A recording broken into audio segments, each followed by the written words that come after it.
Meyxanaçı Namiq Qaraçuxurlu ilk dəfə həyat yoldaşı ilə birgə fotosunu izləyiciləri ilə bölüşüb. Doğru Xəbər maqazin bildirir ki, sənətçi toy günlərində çəkilmiş şəkli Instagram hesabında paylaşaraq belə yazıb. 12 oktyabr mənim üçün özəl gündür. İllər öncə bugün yüzlərlə insan məni qucaqlayıb toyun mübarək, xoşbəxt ol demişdi. İllər keçdikcə nə qədər doğru bir addım attığımın fərqinə varıram. Bu illər ərzində çox sınaqlardan keçdik, bir çox çətinliklərə sinə gəldik.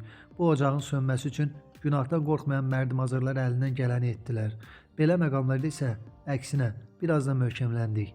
İnsanın öz qismətini tapması bu fani dünyada verilən ən dəyərli hədiyyədir. Hədiyyən üçün təşəkkürlər, səxavətli Allahım deyə o yazıb. Qeyd edək ki, onun bu nikahdan Sara adlı bir qızı var.